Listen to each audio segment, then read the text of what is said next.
नमस्कार, मैं सरोजनी पांडे अपने चैनल सरस्वती गंगा में आप सभी का स्वागत करती हूं। कैसे हैं आप सभी? आशा करती हूं अच्छे होंगे और मेहनत से पढ़ रहे होंगे। ठीक है, आइए चलते हैं टॉपिक पे, ज़्यादा समय ना लेते हुए। कल मेरा जो टॉपिक था, पिछला जो टॉपिक था वो था जातिवाचक संज्ञा से भाववाचक बनाना। आज मैं टॉपिक लेके आई हूँ कि सर्वनाम शब्दों से भाववाचक संज्ञा कैसे बनता है। ठीक है, तो कुछ सर्वनाम शब्द हैं, उनका मैं भाववाचक संज्ञा बनाऊंगी। सर्वनाम माने जानते ही होंगे, किसी के नाम की जगह पर जो शब्द प्रयोग किए जाते हैं उन्हें सर्वनाम कहा जाता है। तो आइए देखते हैं कौन कौन से ऐसे शब्द हैं जो सर्वनाम कहे जाते हैं। तो ये मैंने लिख रखा है सर्वनाम शब्द, जो मुझे याद था वो मैंने लिख दिया है यहाँ पर। जो रह गया है आप कमेंट करके बता देना, मैं उसका भी बता दूंगी। जो मुझे पता था, जितना याद था वो मैंने लिख दिया है। देखिए यहाँ लिखा है अपना। अब यहाँ अपना में हम त्वा प्रत्यय भी जोड़ सकते हैं और पन प्रत्यय भी जोड़ सकते हैं, पन। ठीक है, दोनों मिलाएंगे तो अगर त्वा जोड़ेंगे तो अपनत्व हो जाएगा। ठीक है, अपनत्व, सॉरी उल्टा लिख दिया, अपनत्व हो जाएगा, ऐसे आधातव। ठीक, और यदि पन जोड़ेंगे तब अपनापन हो जाएगा, अपनापन। कहते हैं ना, इसके अंदर अपनत्व की भावना है, यानी कि ये मेरी है, ये हमारा है, ऐसे अपनत्व की भावना। ठीक है, या अपनापन है, अपनापन है, यानी कि किसी के लिए हमारे मन में अपनापन है कि ये हमारे हैं। ठीक है ना, घर परिवार जो भी होते हैं, आस पड़ोस। ठीक, अच्छा चलिए, एक हो गया। अब दूसरा है मम। मम का मतलब होता है हिंदी में, वैसे भी जो है मम का मतलब जो है मेरा होता है। संस्कृत में मम माने मेरा होता है, लेकिन हिंदी में इसमें होता है मोह या ममता। ठीक है, तो इसमें इसको मिटा देती हूँ मैं। इसको मैंने बता दिया, अब इसको मिटा देती हूँ। ठीक है, अब मम में यदि हम त्व प्रत्यय जोड़ेंगे तो क्या लिखा जाएगा? ममत्व, है ना, ममत्व। यानी कि माँ की ममता जो होती है उसको ममत्व कहा जाता है। ठीक है, लेकिन यदि हम इसमें ता प्रत्यय जोड़ेंगे तब क्या लिखा जाएगा? ममता लिखा जाएगा। तो मम जो है ये सर्वनाम शब्द है, और इससे त्वा प्रत्यय जोड़ेंगे इसमें तो ममत्व होगा, और ता प्रत्यय जोड़ेंगे तो ममता होगा। ये भाववाचक बन गया किसका? सर्वनाम शब्द से। ठीक है, किससे बना है? सर्वनाम शब्द से। तो मम का हो गया ममत्व या ममता। अब है स्व। स्व में त्वा प्रत्यय जोड़ेंगे, ये हो जाएगा स्वत्व। स्व का मतलब क्या होता है? स्व माने स्वयं, अपने आप। ठीक है, तो स्व में त्वा जोड़ेंगे तो क्या हो जाएगा? स्वत्व, यानी स्वयं ही। ठीक है, ये होगा। पराया। पराया में हम पन जोड़ेंगे। ठीक है, पन जोड़ेंगे तो हो जाएगा परायापन। यानी कि कहते हैं ना कि मुझे तो अपना समझते ही नहीं हो, आपके मन में तो मेरे लिए परायापन है, ऐसे सोचते सकते हैं। तो परायापन हो गया, ये भाववाचक है। ये जो मैं लिख रही हूँ ना, ये सर्वनाम शब्द हैं, इधर इधर मैं भाववाचक बना रही हूँ। तो ये सभी भाववाचक शब्द हैं, ये सर्वनाम से बने हुए हैं, परीक्षा में पूछा जाता है। अब यहाँ लिखा है मेरा, तो मेरा में हम क्या जोड़ेंगे? मेरापन, है ना, पन, मेरापन कहते हैं ना, इसके अंदर मेरापन है कि ये सब कुछ मेरा ही है, ऐसे होता है ना, तो उसको मेरापन कहते हैं।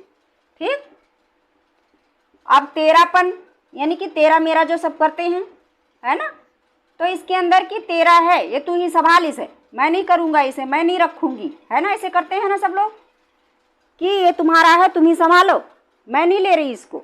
तो वो तेरापन हो गया कि मैंने तुम्हारा है, तुम लो इसे संभालो, ऐसे करते हैं ना। हाँ, तो ये तेरापन हो गया। उसके बाद है सर्व। सर्व में स्व प्रत्यय जोड़ेंगे, क्या हो जाएगा? सर्वस्व। सर्वस्व माने सब कुछ। सर्वस्व का मतलब क्या होता है? सब कुछ। ठीक है, अब यहाँ निजता प्रत्यय, निज जो है सर्वनाम है। कहते हैं ना, ये निज भाषा उन्नति है सब भाषा का मूल, और बिन निज भाषा ज्ञान के मिटे नहीं का सूल। यानी कि निज भाषा उन्नति, जो अपनी भाषा होती है वो उन्नति का मार्ग खोलती है, उन्नति होती है अपनी भाषा से। ठीक है, और बिना अपनी भाषा के ज्ञान के हम अपना दुख दर्द किसी से नहीं कह सकते। ठीक, तो वो निज माने अपना, तो इसमें ता प्रत्यय जुड़ेगा और हो जाएगा निजता। ये भाववाचक बन गया। निजता क्या हो गया? भाववाचक बन गया। अब 2-3 शब्द और बचा हुआ है, यहाँ मैंने लिख दिया है। तो अहम कहते हैं ना, इनके अंदर अहम की भावना है। अहम माने अहंकार। तो अहम जो है ये तो सर्वनाम हो गया। अब इसका जो भाववाचक बनेगा वो क्या होगा? अहंकार होगा, अहंकार। ठीक है। अब यहाँ है आप। आप माने कि आप बीती, आप बीती यानी स्वयं पर जो बीती होती है उसे आप बीती कहते हैं। तो आप माने स्वयं। ठीक है।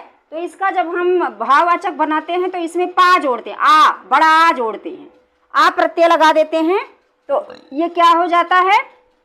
आपा। ठीक है। मन का आपा खोए और मीठी बानी बोलिए, मन का आपा खोए और उनको शीतल करे, आपहु शीतल होए। ठीक है ना, कि मने अपने आप में जो अपने अंदर अहंकार है उसको हटा करके मीठी बाणी बोलिए सबसे, जिससे अपने मन को भी शांति मिलती है और दूसरों को भी सुनने में सुख मिलता है। ठीक है ना, एक कबीरदास जी की दोहा है। ठीक है। तो वही आपा है यहाँ पर कि मन का आपा खोए। आपा माने अहंकार, लेकिन यहाँ पर सर्वनाम शब्द से ये बना हुआ है। आप माने होता हम दूसरे को रेस्पेक्ट के लिए, आदर के भाव के लिए आप कहते हैं, है ना। जो हमसे छोटे होते हैं उनको हम तुम कहते हैं। कहना सबको आप चाहिए, है ना, ताकि दूसरों को सिखाओ। ठीक है ना। जब हम किसी को आप कहेंगे तभी तो हमें कोई आप कहेगा। अब तू करेंगे तो वो भी तू करेगा, है ना। तो ये जो एक रेस्पेक्ट शब्द है, आदर शब्द है, आदर सूचक शब्द है, लेकिन जब इसमें आ प्रत्यय हम जोड़ देते हैं ये वाला, तो ये आपा हो जाता है। अब इस आपा का मतलब जानते हो? अहंकार भी होता है। कुछ कहते हैं ना, वो तो इतना सुनते ही वह अपना आपा खो बैठा, यानी अपना संतुलन खो बैठा। आपा माने संतुलन भी होता है, आपा माने अहंकार भी होता है। तो जिस शब्द में, जिस वाक्य में जैसे ये प्रयोग किया जाता है उसका उसी तरीके से अर्थ निकलता है। ठीक है। तो आपा का मतलब समझ में आया? अहंकार या संतुलन। ठीक है। ये बना किससे है? आप जो है सर्वनाम से बना हुआ है। अब एक और बचा हुआ है आत्मन। आत्मन माने अपने आप से। ठीक है। आत्मन का मतलब क्या होता है? अपने आप से। लेकिन यहाँ पर ईयता प्रत्यय जुड़ जाएगा। कौन सा प्रत्यय? ईयता। ईयता, ईयता प्रत्यय जुड़ जाएगा, तब ये क्या हो जाएगा? आत्मीयता। आत्मीयता। ठीक है। आत्मीयता हो जाएगा, यानी इसमें ईयता प्रत्यय जुड़ करके आत्मीयता हो जाएगा। अब आत्मीयता का मतलब क्या होता है? आत्मीयता का मतलब होता है कि सहानुभूति। ठीक है। कहते हैं आपसे मुझे आत्मीयता है, यानी अपनापन है, सहानुभूति है ना, कहते हैं। तो वही इसका अर्थ होता है, सहानुभूति, अपनापन। ठीक।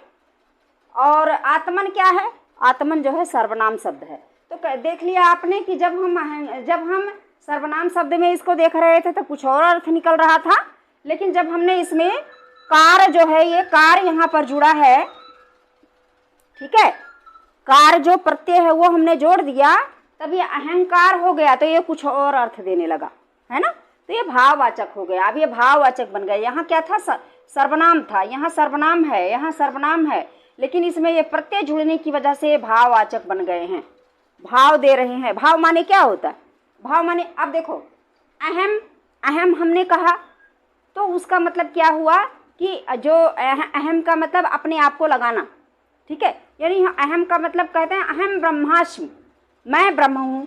तो अहम माने तो मैं ही होता है। संस्कृत की अगर बात करूँ तो संस्कृत में अहम माने मैं होता है। ये देखिए, संस्कृत का मतलब संस्कृत में अहम का मतलब मैं होता है, लेकिन जब इसको हम कार इसमें प्रत्यय लगा देंगे तब हो जाएगा अहंकार, है ना।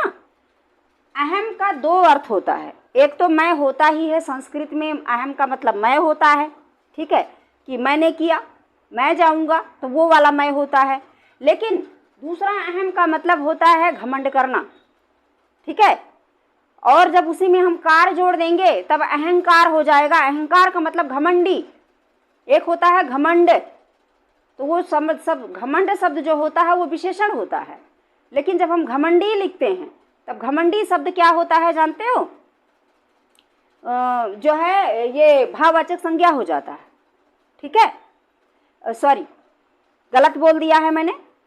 घमंड शब्द जो होता है वो होता है भाववाचक, और घमंडी जो होता है वो जातिवाचक में आता है, क्योंकि घमंडी हम किसी को भी कह सकते हैं, कोई भी घमंडी हो सकता है। तो घमंडी जो है वो जातिवाचक में होता है और जो घमंड शब्द है वो भाववाचक संज्ञा में आता है।